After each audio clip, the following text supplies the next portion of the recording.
So when you find yourself in the position of the mount, this is another way that you can think about finishing your partner that, again, is using your whole body to apply pressure to smaller parts of them, right? So Stefan here, when I'm on top of him, he's already looking to escape. And as he's doing that, one of the things that commonly is done is he'll start to turn to his side. Okay? So I'm going to go ahead and let him start turning to his side, because what I want to do is I want to have him expose the side of his back. Once he gets here, I'm going to take both hands onto his arm and I'm going to push it forward. When I push it forward, I'm going to drop my chest behind his shoulder blade. Once I've dropped my chest behind his shoulder blade, I have my other hand out here posted to help give me a little bit of strength to push into him.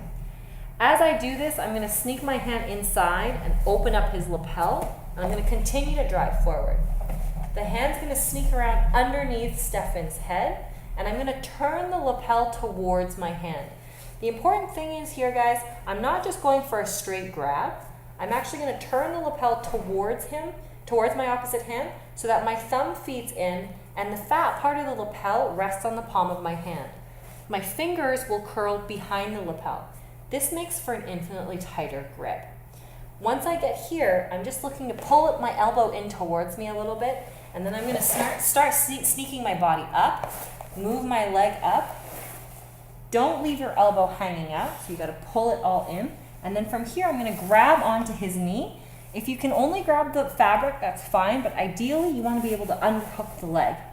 From here, you can see my foot is posted on the ground. Stefan's slowly starting to turn pink. I'm going to roll him over, and then I'm going to sit my leg out and sit back. I'm not going to talk to a girl. From here, I'm going to slowly pull my elbow in and finish. A lot of it's in the grip, guys. Everything else is great, but that small detail in the grip is going to make for a much tighter choke. From a different angle, if you were to do this, just look at the grip again. So I'm here, I want my partner to start escaping, I'm going to let him move. So if you notice, I actually let him bounce me up, and I followed his body movement so that I could actually get my knee off the ground and tuck my foot in. From here, grab onto the arm, drive it across, and apply pressure onto the shoulder blade with your whole body. I'm posting my hand out so that I can continue to drive into him. From here, I'm going to open up the lapel, reach around and underneath, and again, turn the lapel towards my hand, insert the thumb, 4 fingers behind. So the fat part of the lapel is on the palm. From here, I'm going to sneak my body up, reach behind here for the knee, underhook it if I can, sit up, sit back, and wait for my partner to tap. This bow and arrow also works from the position of taking the back. If you have a failed sliding collar choke, you can also just turn into this one. It looks like this. So Stefan is here. I went in for my sliding collar choke, isn't really working. So what I want to think about here is, again, taking the time to set up this grip. So open the lapel up, turn it in, drive your hand really deep. Then from here, if I can't finish this, I ripped my hand off, that's fine. I'm going to go ahead and use this momentum to pull his body towards my elbow, and I'm going to grab his knee as I come here. From here, I'm going to go ahead and sit my body out and finish. That changing grip makes such a difference. That's something I didn't know before. I'm kind of loath to share this technique because that's awesome. Yeah, it's a great little detail. And again, this is something else that I learned very recently. I've been using it for the last year or two, and I find that it's made my chokes 10 times more successful.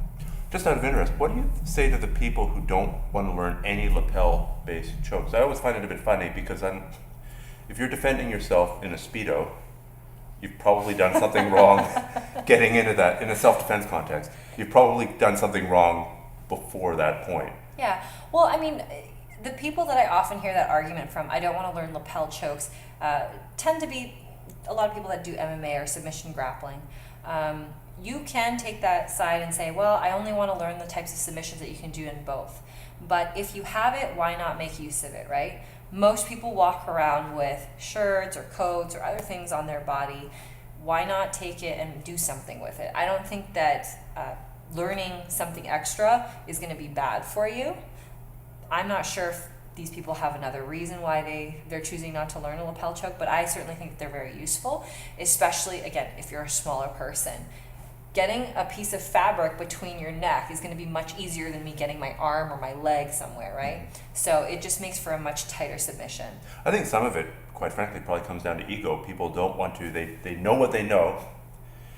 And I'm all for concentrating and specializing on what you want to do. If you want to fight MMA, you should go no-gi 95% of the time, probably. There's arguments about that either way. But when people make the transition from no-gi to gi, all of a sudden they start complaining about, oh, I was so wrapped up and so tangled up, and they're taken back to almost a beginner level again.